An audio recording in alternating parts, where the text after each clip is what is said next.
Hi, I'm Josh Steffler from wearechangevictoria.org.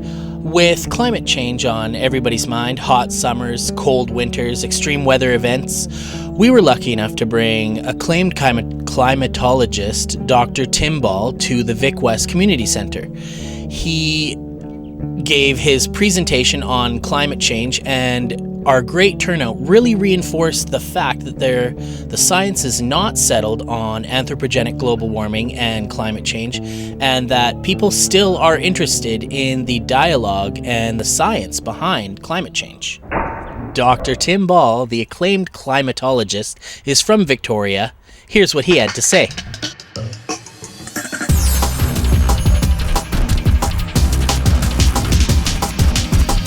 Well, thank you very much. Thanks for this opportunity. I'm going to give you a biased presentation. And the reason I'm doing that is because I would argue that virtually everything you've heard up to now is a bias. And that what I want to do is give you the other side of the story and let you make up your own minds. In fact, I was tempted to start out by saying evening, not good evening. Make up your own minds.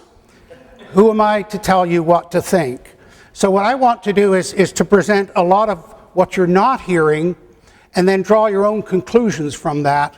And I'm prepared to answer questions after we're done. It was interesting, so many things I wanted to react to in the movies. And of course, Al Gore there, he, as far as I know, is the only person who ever got a Nobel Prize who was found guilty in a court of what he got the Nobel Prize for. A week before he was given the prize, he was found guilty in a UK court of that his movie had 9 major scientific errors in it, and that it was a piece of propaganda. It was political propaganda, not science.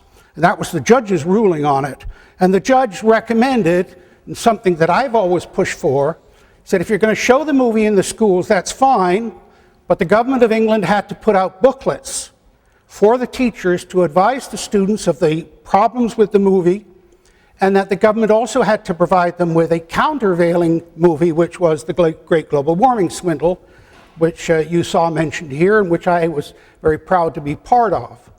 So one of the things that I've always pushed for, and continue to push for, is to put all of the data on the table.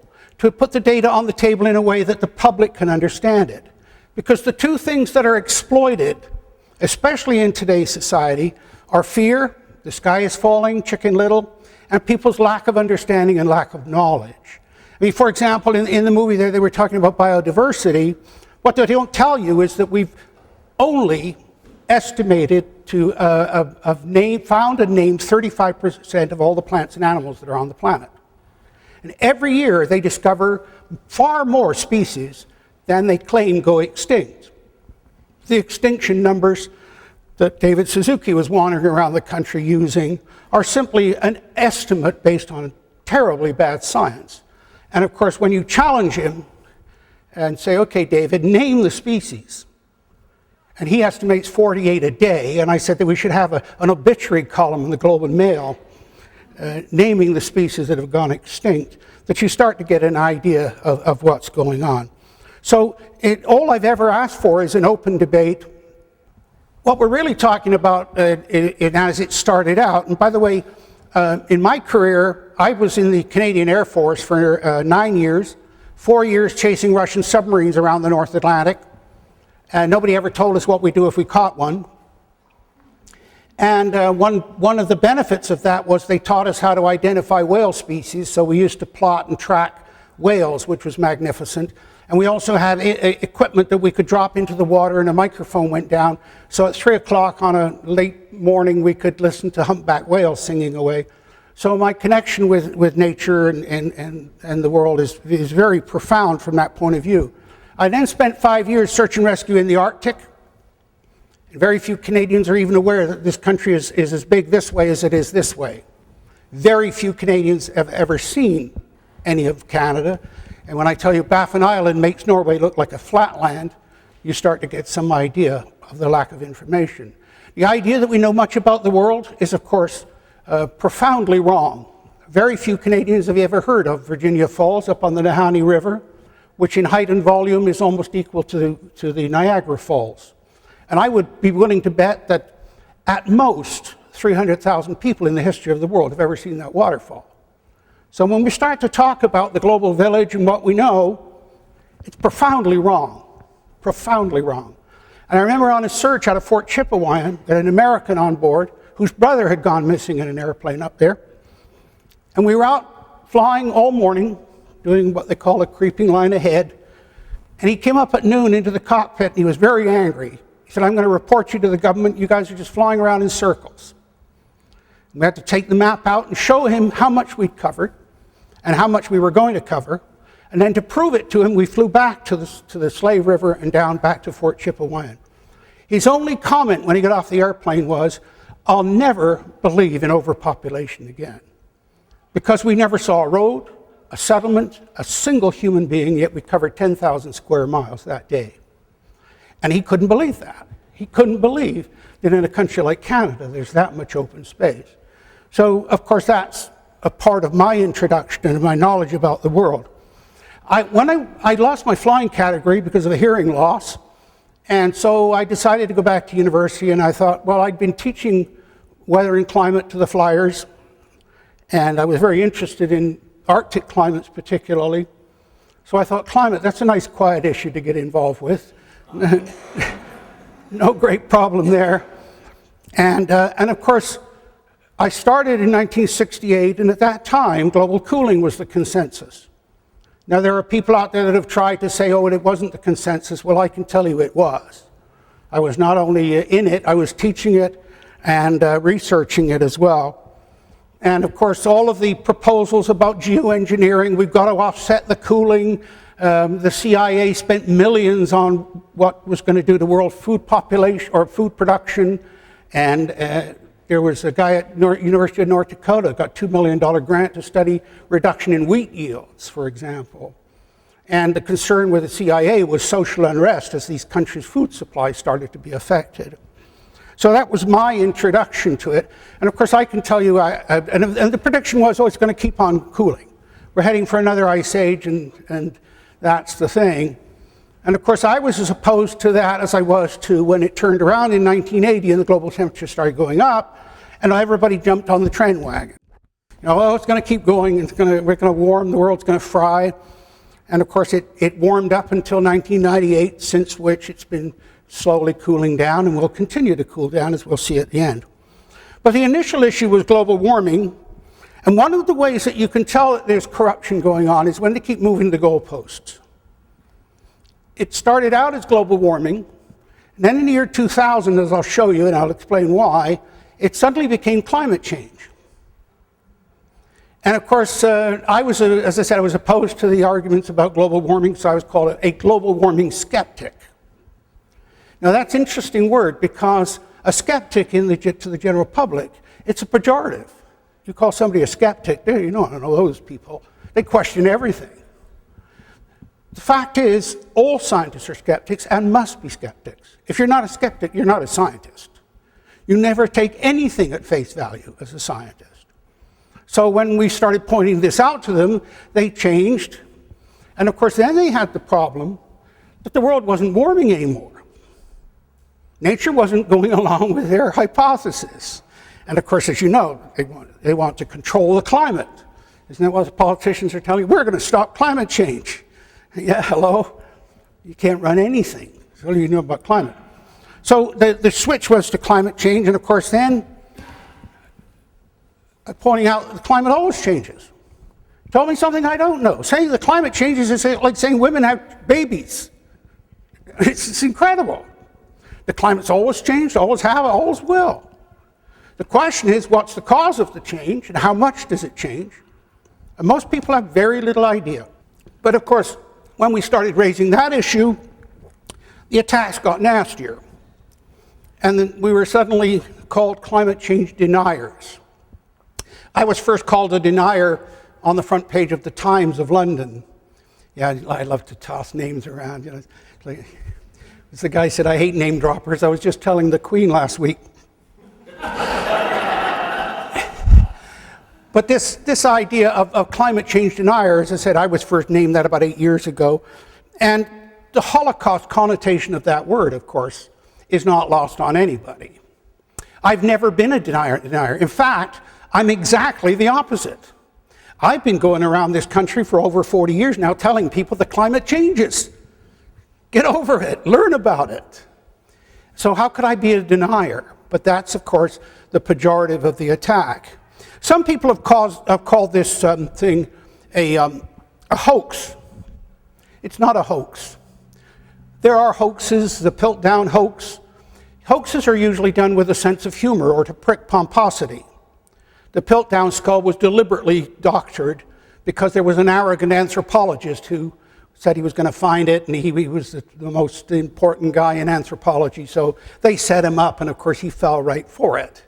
We had a colleague at the University of Winnipeg who thought he knew everything there was to know about the migration of Aboriginal peoples in Canada. So a farmer brought in a piece of glass he'd found in his field. We took it to him and told him it was a piece of obsidian, which is a volcanic glass. Actually, it was the bottom of a Coke bottle that had come out of a garbage dump. But he wrote papers on this about how he discovered the change of the migration patterns of the Ojibwe people. But I mean, so hoaxes are there to prick pomposity, but this is a deliberate deception about both global warming and about climate change. And so, as I said, I want to present that idea to you tonight.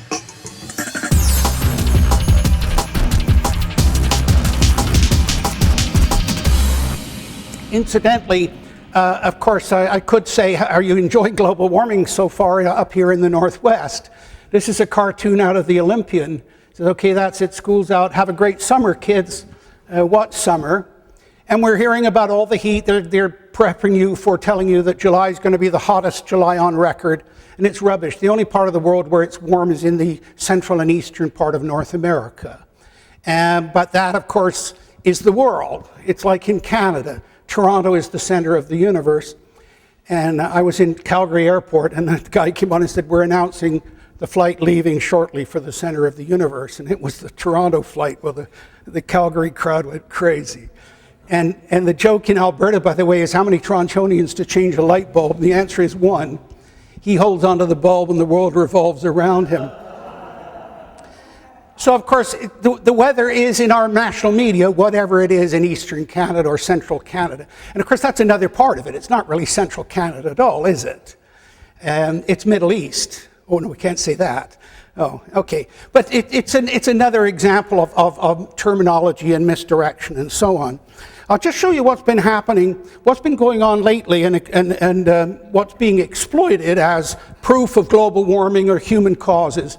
This is a very simplistic diagram of the world's air masses. What you've got here is that you've got the warm tropical air running up over this dome of cold polar air. Now, this breaks up into smaller air masses at times, but this is on the long-term average the pattern. You notice that the jet stream is up here, and of course the jet stream is there because, and you've seen it here, how much wind have we had this summer? A lot of wind, very windy, because the winds occur where the temperature difference is great over a short distance.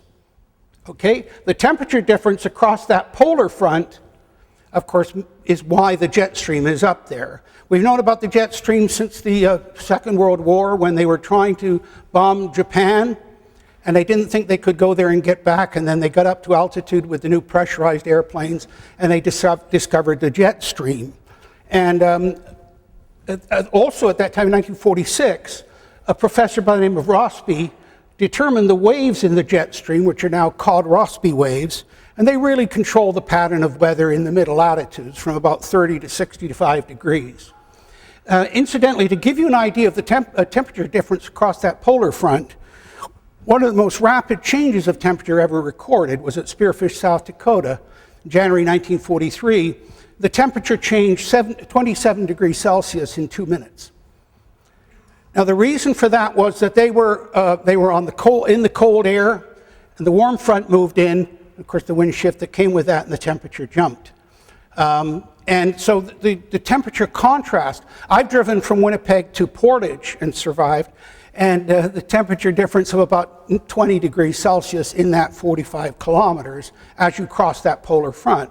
Now, the polar front, this normally retreats, this shrinks in the wintertime, so the polar front usually sits up around 65 degrees of latitude.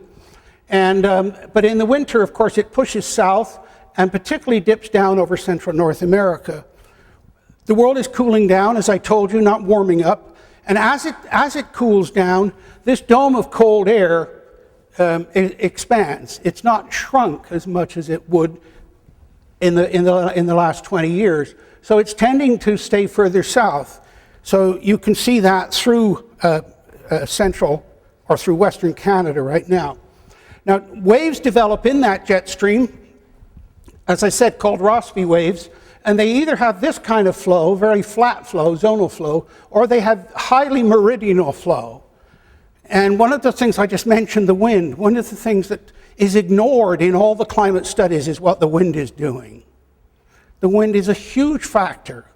For example, if you increase global wind speed by 1 kilometer an hour, just 1 kilometer an hour increase, that increases or changes the global climate by 4 watts per square meter, which is twice what they're telling you that human CO2 is doing. But they don't even measure the wind. It's just another of those huge variables that they leave out of their whole study. But what happens when this meridional flow happens, and it's happened in the past. I mean, there have been whole centuries when you've had predominantly this flow as opposed to this flow, and it creates certain weather patterns. One of the things you see with this, of course, is record high temperatures, as you've got across eastern North America right now, or record cold temperatures as you've had in northwestern and across to Alaska and so on. And then I'll show you some other places around the world where we're getting similar things. The wind pattern changes from northwest in the winter to southwest in the summer to more northerly and more southerly flow, and you can see that in the records of the middle latitude. Nobody's telling you about that. All they're focusing on is how hot it is in Toronto, and it's the end of the world. So as I said, this pattern of flow explains things. I drew this out on the global scale. Here you can see the jet stream wave. I mean, it's not sinusoidal like that. It just was the only way I could draw it accurately without a shaky hand. But you can see the cold air pushing down on the west side, warm air in the central. And of course, the Atlantic Ocean has been recording very cold water temperatures. The thing goes right through the center of Britain, which is why they've had a steady stream of storms and winds and rain. And they're now saying that July is going to be the wettest July on record. And that compares with the Weather Office forecast of last year that this would be the hottest, driest summer in Britain. They've been wrong every single year for the last umpteen years. But this shows you a pattern of what is actually happening in the world. Just to illustrate the point, this is the situation, this is February of this year, 4th. And here you see Amsterdam with the skating on the canal. And of course you all know about the Hans Brinker, wasn't it? And the races on the canal and so on. Those were very common in that little ice age that they talked about in the movie they showed you, and I'll come back to that a bit later. This is the Colosseum in Rome. You wouldn't want to be a Christian or a lion even under those conditions, but it shows you the extent of that cold air pushing south over Europe as it did. And here's Venice with the ice on the canals in Venice in February of this year. Very little reporting of this. This doesn't get the attention. One of the things that's difficult for you to figure out is when you're looking at a bird's eye view of the world. You know, we've got a very, very shallow horizontal view of the world. And for most people, the world is flat because that's what they see. And actually, I believe in the flat Earth society. I think that's a very, very venerable tradition. Because when we had a flat Earth, we could push the bozos off the edge. And now with a round Earth, they just keep coming back at you. You know? But this, if you've watched that Deadliest Catch program on, I think it's on Bravo Channel, is it? Of the fishing, the crab fishing, and this is the area they're talking about. And of course, Dutch Harbor. This is the sea ice as of April of 2012. It's the most southerly extent that they have on record of the Arctic ice. And of course, it's also an indication of the very strong winds. The most recent program they had on that Deadliest Catch was they thought they could go into an area, and they said literally within hours the ice was blown in and they were trapped. That's because of that flow, the northerly flow that I showed you earlier. So all of these things attest to what's actually happening, and none of it has anything to do with global warming or climate change in the sense that they're presenting it to you. This is from the National Geographic of 2005, I believe it was. Yeah, I can't see it. No, 2007. Arctic sea ice gone in summer within 5 years. Well, that's this year. Don't tell the polar bears, please. Okay? And, well, we're going to get into all the polar bear business, but I've written articles about polar bears. I've seen polar bears 150 kilometers out in the open ocean. They swim superbly well. Well, I will do a little digression here. Interesting thing about polar bears, they're very recently adapted from the Alaska brown bear, about 120,000 years ago. They're so recently evolved from the Alaska brown bear that there are hybrid polar bears up there. In other words, the Alaska brown bear and the polar bear can breed and produce viable offspring, so they're a hybrid. They're claiming that's evidence of global warming. It isn't. It's evidence of how recently they emerged. And, but the polar bear is white because it wants camouflage.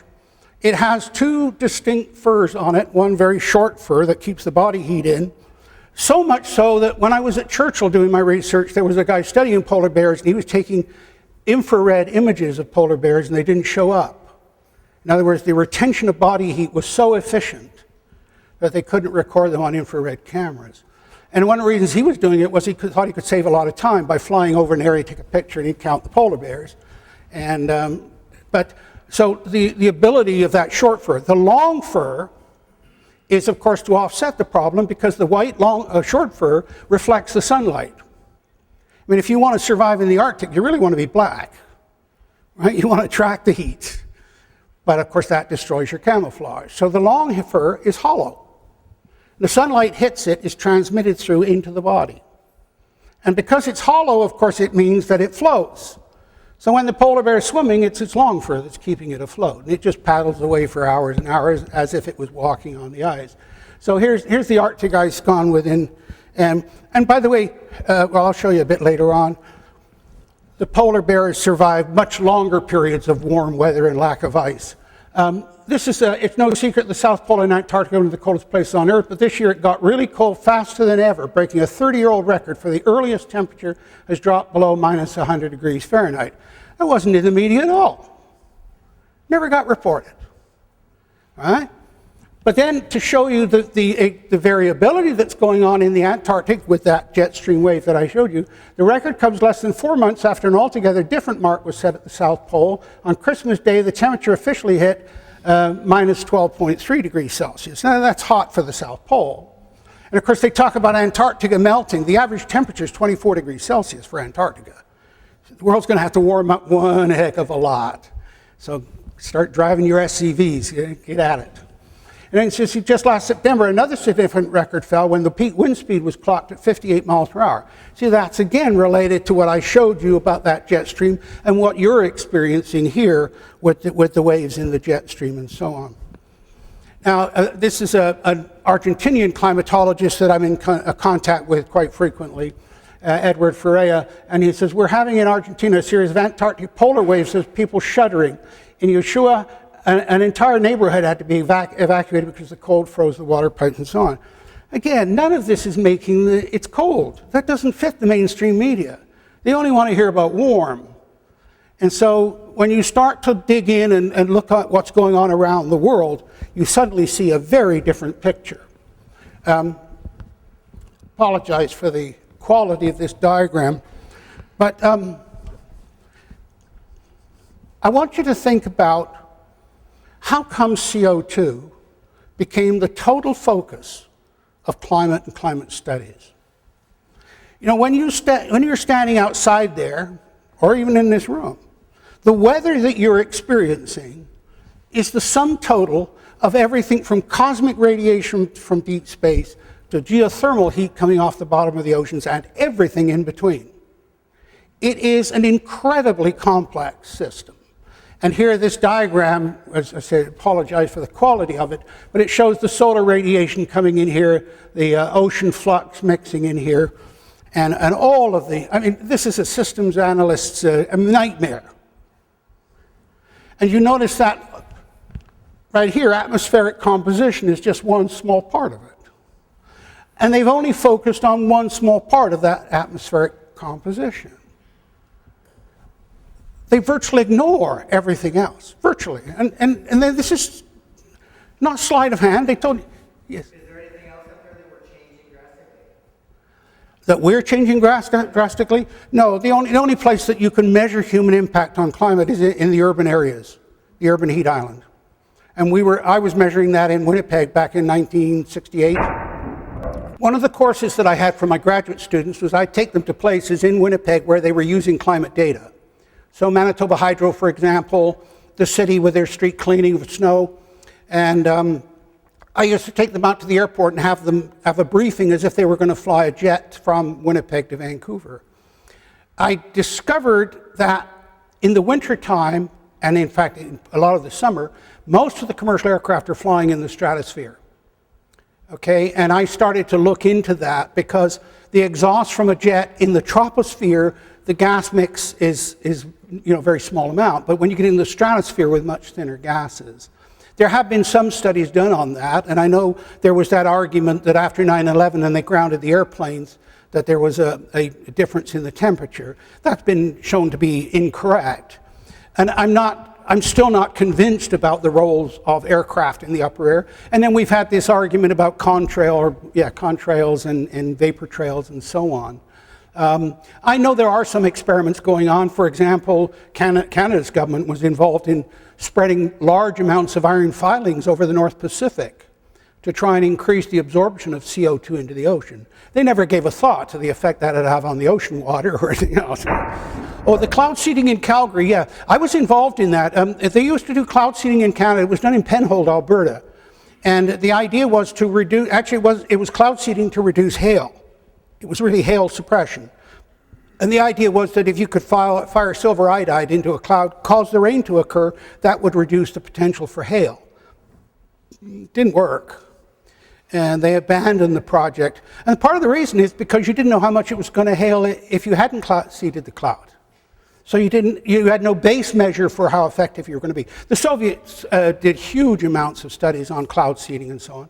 One of the things that stopped it was that there was farmers in North or South Dakota got permission to cloud seed, and then there was a cloud burst, literally, and a dam broke and 22 people died. So of course there were lawsuits, and that tended to put a stop to it. But the cloud seeding, and of course the problem I had with the Canadian cloud seeding was that they were going to get the army to fire shells at clouds and explode them. I'd been in the military. I knew how inaccurate the Canadian, anyway, enough of those things. So, yeah, by the way, in Calgary, that thing was, the insurance companies paid out $70 million a year to the company that were doing the cloud seeding. I said, you'd be much better off to give everybody with a car a nice thick blanket that when the hail comes, they can cover the car with the blanket. It'd be a cheaper way of dealing with it. But, yeah. Anyway, okay, so here you've got this complexity, and we've got to get back to your CO2 question.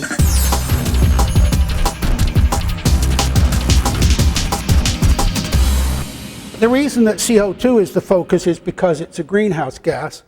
Now this again doesn't show up very well. But what we've got here, this is the entire atmosphere, and this one little bit is the greenhouse gases. The greenhouse gases are those gases that supposedly allow sunlight to come in and then block the heat from the Earth going back out to space. That's the basic theory. CO2 is less than 4% of the greenhouse gases. So the question becomes, well, what about water vapor? It's 95% of the greenhouse gases. It's not even talked about. Part of the reason is that we don't know within 30% how much water vapor there is in the atmosphere and how it varies. But we know it varies, and water vapor is a far more effective greenhouse gas in volume and effectiveness. And so, of course, as I say, the CO2 then, why the focus on that? Why was it pulled out as the one greenhouse gas that became the center of attention? This is the global temperature. The blue line is from the Hadley CRU, Climatic Research Unit temperature. That's supposedly the official record. And here you see 1998, which was an El Nino year.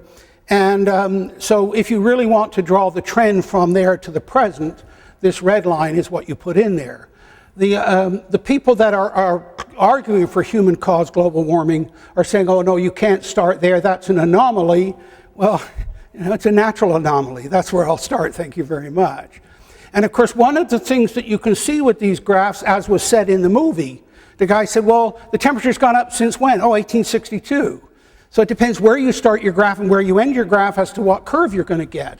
I mean, you could show here's the, where are we here?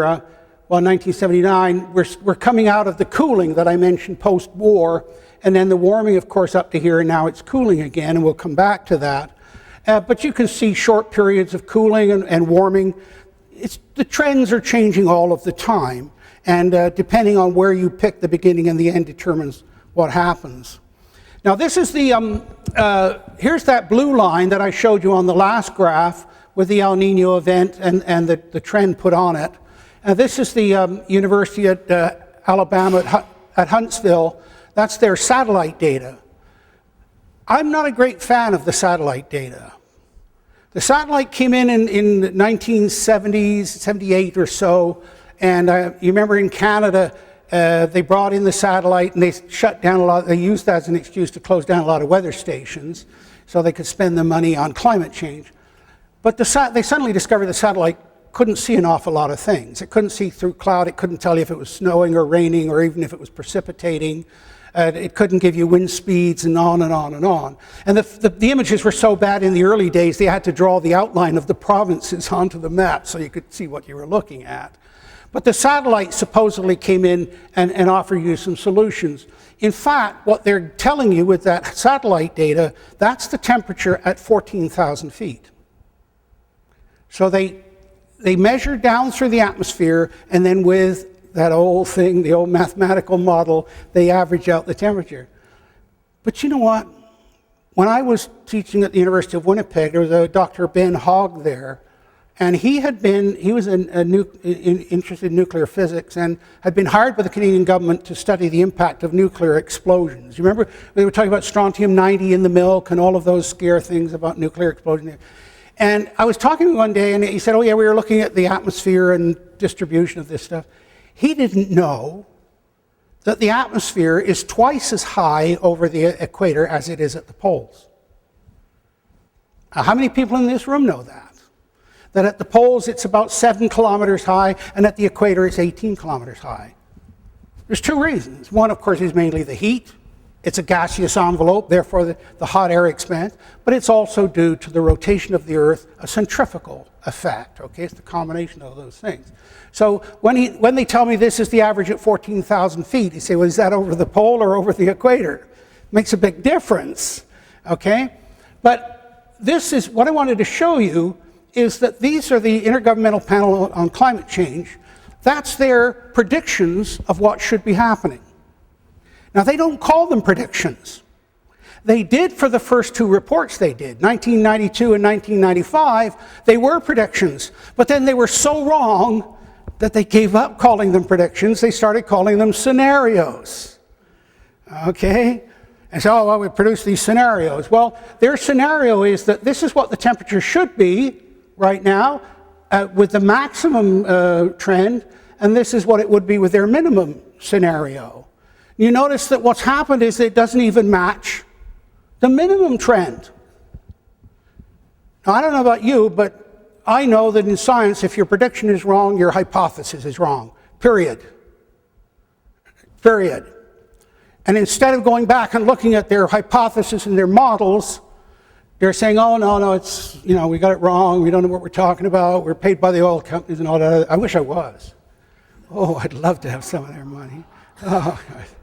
Anyway, so here you see, and notice, by the way, when that starting in here, they start to trend away. Well, what did I tell you about 2000? When did they switch from global warming to climate change? See, suddenly nature wasn't playing along. Suddenly the temperature was going down, but the CO2 was still going up. Right? It's like Thomas Huxley said 100 years ago, the great bane of science is a lovely hypothesis destroyed by an ugly fact. Okay? And that's what they were confronted with here. And so you can see that.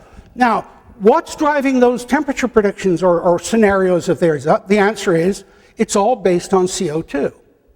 And each of these scenarios is determined by how much industrial development there's going to be, and that will then determine the amount of CO2 humans are putting into the atmosphere. Now, I told you that humans, or CO2 is less than 4% of the total greenhouse gases. The human production is a fraction of that, and not only that, the IPCC produced the numbers for the annual production of CO2 from humans, so it's their own source. And the amount that they give you is within the error factor of CO2 estimates from the oceans and from soils and rotting vegetation. So the estimate of the human production, which they're blaming for everything, is within the error factor of 2 natural sources of CO2. So let me illustrate that, because if you add into the graph, as this one does, here's that same curve, the Hadcroft curve and the UA edge adjusted to it, and here's the low, and then you superimpose what's going on with the Mauna Loa CO2 levels, and you can see that CO2 is pretty clearly the factor that they built in to what's driving that to their scenario. So human CO2 and the production of that. So the question becomes, what's their motive for this? You know, one of the things that people are having a hard time with is, and you hear the conspiracy theories. Oh, it's, you know, why would these people do this? These are scientists. These are honorable people and so on. I watched the hijacking of my discipline. It started with several things, but primarily with the funding. Okay, and I'll get into all of that. And unfortunately, and it's also, of course, what is corrupting drug research and all the rest of it.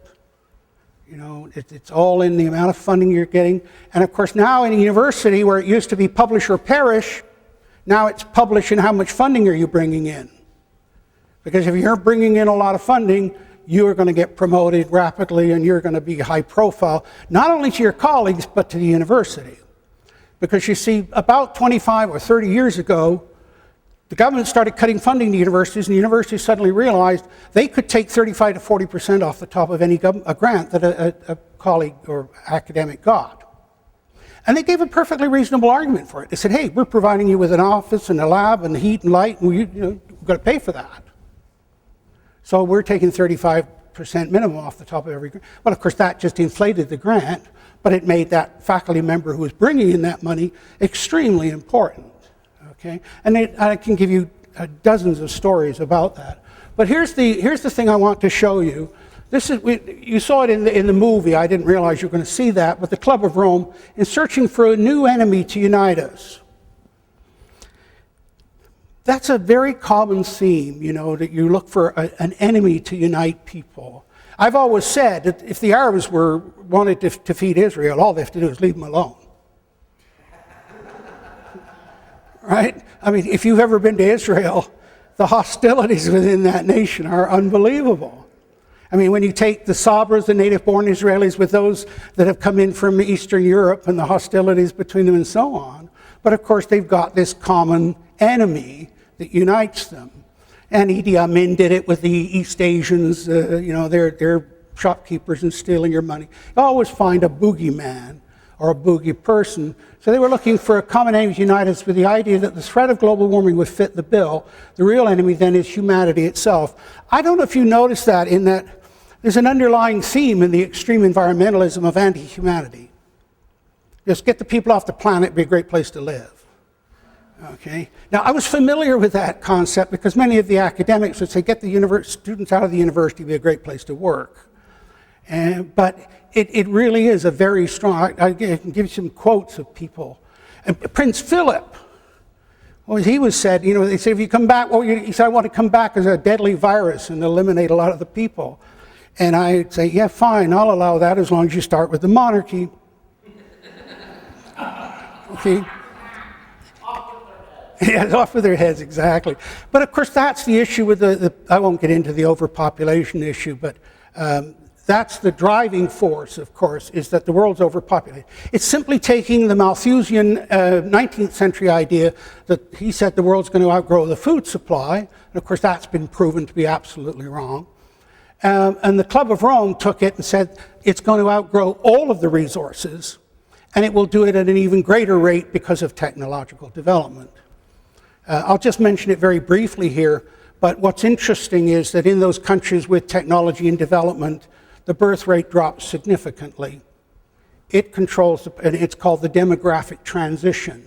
And in fact, those countries that are developed have a problem now that they don't have enough young people to support the aging population. A lot of countries masking it with immigration, but those that are not, like Japan, which is a very racist society, then they've got a serious, serious problem of fewer and fewer young people supporting more and more old people.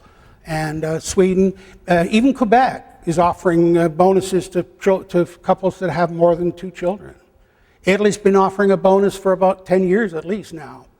But you know, again, that's not the side you hear about it. Because, of course, it comes about because of development. So they say, we believe humanity requires a common motivation, namely a common adversary, in order to realize world government. It does not matter if this common enemy is a real one or invented for the purpose. Well, I mean, that alone is enough to say, hey, hang on a minute. And of course, Timothy Worth here, U.S. Senator, he quit the Senate, he's now with the United Nations. We've got to ride the global warming issue. Even if the theory of global warming is wrong, we'll be doing the right thing. Worth was the guy that worked with Al Gore. They wanted to find a scientist that would say that CO2 was the cause of the problem. And they found, and Worth told about this in an interview with PBS, so it's got to be true. And in that interview, he said, yeah, we heard about this scientist at NASA who was saying that CO2, particularly from coal, was a problem. So they went and got him and said, look, we want you to appear before Senator Gore's committee on climate change. And Hansen said, yeah, I'd love to, and he showed up. But you know what they did? And Worth admits that he tells you all about this in the interview. They went to the record and said, what's the hottest day of the year on average in Washington? That's the day they chose to have Mr. Hansen appear before the committee. And then the night before, they shut off the air conditioning and opened all the windows. So of course they're sitting in this sweltering room, the air conditioning shut off, and here's Hansen saying, yeah, you know, human activities causing, and he said he was 99% certain, which is a statement that no scientist would ever make. Never.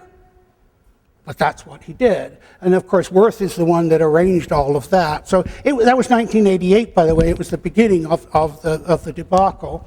This is the man that I think is, well, I won't, I got enough lawsuits.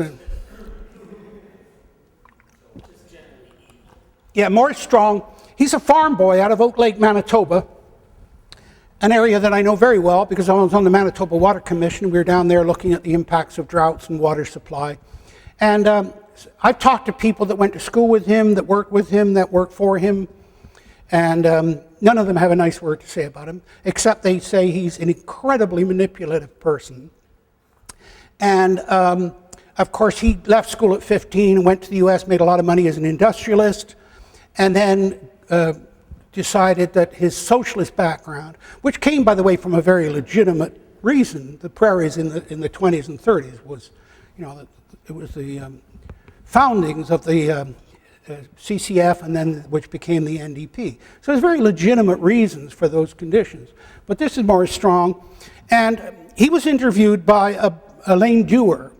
Now, Elaine Dewar was a reporter for the Hamilton Spectator, one of the most respected investigative journalist papers in Canada. And she decided to write a book in praise of Canadian environmentalists. So she got them all lined up, Elizabeth May, and of course Maurice Strong was one of them.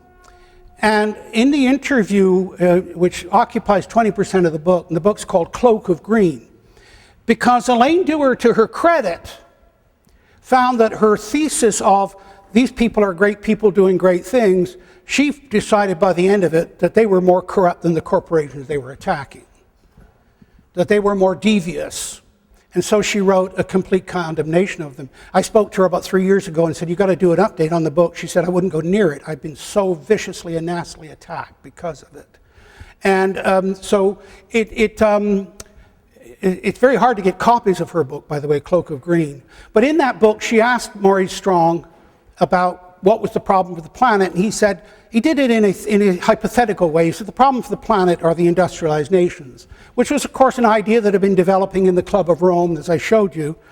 And he said, it's our obligation to get rid of the industrialized nations. She said to him, "Well, then why don't you run for politics?" And he probably said the only true thing he's ever said in his life. He said, I wouldn't run for politics. You can't do anything as a politician. That's sort of like Conrad Black's comment when they said to him, "Why aren't you in politics?" And he said, "I don't need to be." That comment is more profound than anything you want to hear. But Maurice Strong said, "No, I'm going to go to the UN. It's in the book. I'm going to go to the UN where I can get all the money I want and not be accountable to anybody." And of course, he headed off to the United Nations and set up the United Nations Environment Program, as I'll show you in a minute, out of which came the IPCC. We'll see in a minute. So Strong was, of course, a brilliant organizer, and he got to the UN and set all of that up. But the question you need to ask yourself is, how would you shut down industrialized nations, as he charged? I mean, one of the things about megalomaniacs and these people with these massive visions is not only do they have these visions, but a lot of times they put them into practice. And so often we either don't listen to them or refuse to allow people to listen to them. For example, Mein Kampf, published in 1927, they banned the book in the West. And if you'd have read it, you'd have read that Hitler told you exactly what he was going to do if he got into power. Okay, the same with Pierre Trudeau, editor of Cité Libre back in the 30s and 40s, and he told you exactly what he'd do if he got to be Prime Minister of Canada. And all of these people do it. Obama's book. Why are they surprised? He told them in that book what he'd do if he got into power. But somehow, I think it's part of this idea that people say, oh, no one person can change the world. The problem is that's not true. Unfortunately, it's almost always for the bad. It's almost always for the worse. And so, as I said, when you look at Maurice Strong, and there's that book, Cloak of Green, and here he said, Strong was using the UN as a platform to sell a global environment crisis and the global governance agenda, which of course is the Agenda 21 that they were talking about. Okay, the political process that he set up was when he got to the United Nations, and by the way, a lot of his pull came because he was the head of the Power Corporation, and Paul Martin Sr. was looking for a job for his wayward son, Paul Martin Jr., and Maurice Strong gave him a job, and Paul Martin Sr. was grateful. Paul Martin Sr., by the way, was a politician that I said raised obfuscation from an art to a science. The joke about him was that if you gave him a ball of steel wool, he'd knit you a stove. So he was a classic politician. But Maurice Strong set up two prongs. One was the United Nations Environment Program, which of course went public at Rio in 1992, and they just had the Rio Plus 20 in June, which was an absolute fizzle. Even the environmentalists were upset about it. Maurice Strong came back from China to go there. He didn't go to the United States because the United States want to put him in jail because he was involved, and his son, and Kofi Annan and his son, made millions off of the food for oil crisis in Iraq. Okay, so Maurice Strong is living in China and pronouncing that that's the best place in the world to live, and so on. So that was the political arm of it. And of course, you brought in the NGOs, and Suzuki's daughter was one of the keynote speakers there. The other side of it, of course, was he had to control the science. So he set up, through the World Meteorological Organization, the Intergovernmental Panel on Climate Change. Now, why would he involve the World Meteorological Organization? See, because one of the ways that you can bypass legislature and democracy is control the bureaucrats. It's the despotism of bureaucracy. Mary McCarthy described it.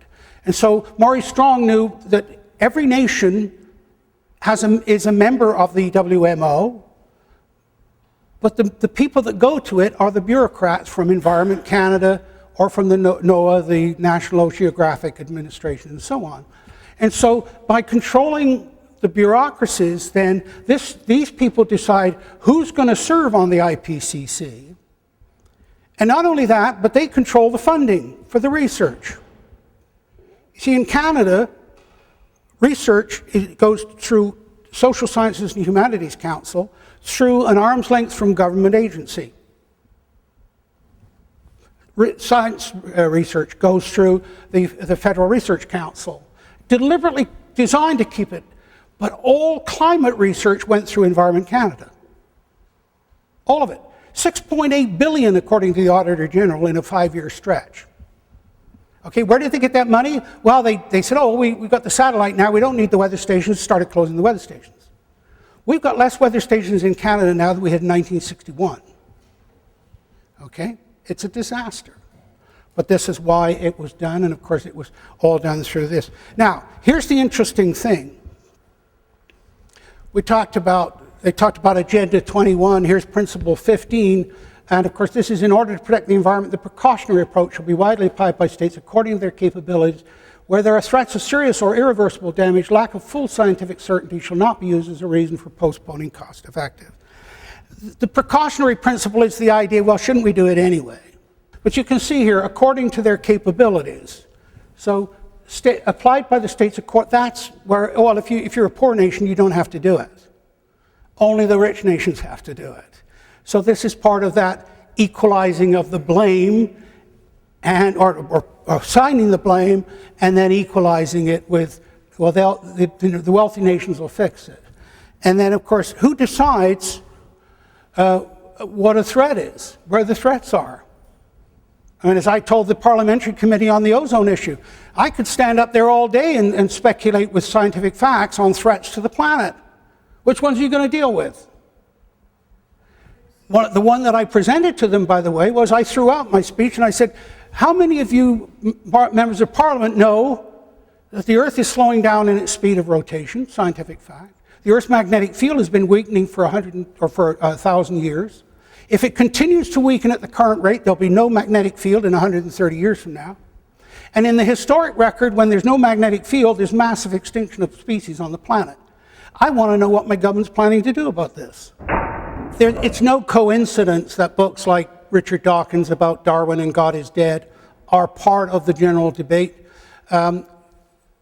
Basically what happened was Darwin defeated religion. And I'm not here to promote religion or Darwin or anything else, but Darwin effectively, and he was a reluctant champion, by the way. Darwin knew what were the limitations of his work, and again, it's something very few people go and read. But it effectively defeated religion, and it left a vacuum. And of course, the vacuum then became filled by science. You had the Scots monkey trial, where you can only teach evolution. Oh, why can't you teach creationism? Why can't you teach people about other views of the world? What are you so afraid of? It's the dominance of science in our Western society. And of course, part of the difficulty with it is, and again, I taught a science credit for art students, so I know what the problems are. And they tried to get around the problem because students couldn't do the science. They had a history of science course that qualified as a science credit, which was a joke. And I knew I could go into the first history or course on a science credit for art students. If I put a formula on the board, half the class wouldn't be there the next class. So what I would do is I would write things on the board, and then at the end I put, oh, here's a symbol, and oh, I've created a formula. So that they could suddenly see. And again, this is well, I'm not allowed to generalize, but you can divide the student body up into 80% that are in the arts and 20% that are in the sciences. And I'm always leery about dividing people into two groups, because H.L. Mencken once said you can divide the world into two groups. Those that will divide the people into two groups and those that won't. But basically, and by the way, what's interesting to me as a faculty member and an educator and watching the whole development are those, it used to be about half of 1% of the students that were comfortable in the arts and the sciences. The Leonardo da Vinci's, if you want, okay? I found towards the end of my career it was a higher percentage, and what was interesting to me was it was a lot more women. That the women were comfortable across both spectrums. And as I mentioned at the beginning of my talk, what's been exploited is not only fear, chicken little, the sky is falling, but people's lack of understanding. And of course, one of the reasons that I'm seen as a threat is because I can explain some of the more complex science in ways that people can understand. And that's a threat. That's a real threat. But I think that what you've done is you've made science sacrosanct. I mean, when I spoke to a bunch of doctors at the Fairmont Empress there a couple of years ago, and my opening remark was, I said, I must commend you. You've come a long way in 200 years for a bunch of barbers. But it's part of that whole mystique. And then, of course, you attach that to the environmental thing. And environmentalism has become the religion that has replaced the vacuum that the young people had. And of course, it fits in very... And I would be willing to bet I've done as much as any Canadian with regard to dealing with environmental issues. I've set up more soil conservation groups, more water conservation groups. I chaired the City of Winnipeg's Hazardous Waste Committee, and on and on and on. So the problem with environmentalism was that it got stolen for a political agenda. I didn't get a chance to show you how they've literally changed every temperature record for the whole world. They've lowered the historic record to make the slope of the temperature increase look greater. There's a lawsuit going on right now before the New Zealand court, where a group have taken the government to court for falsifying the temperature record. But there's so much else that we could talk about. Thank you for your attention.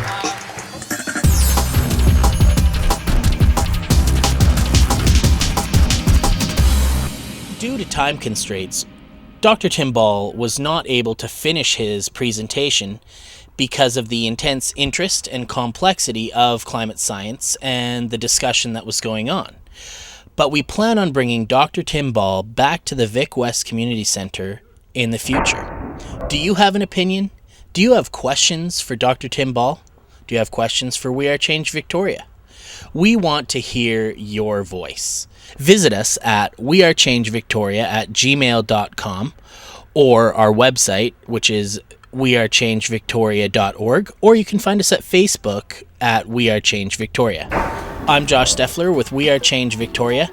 Stay tuned for upcoming film screenings at the Vic West Community Centre at wearechangevictoria.org. And don't forget to check us out on your local community access television. Our show is called Freedom Free for All.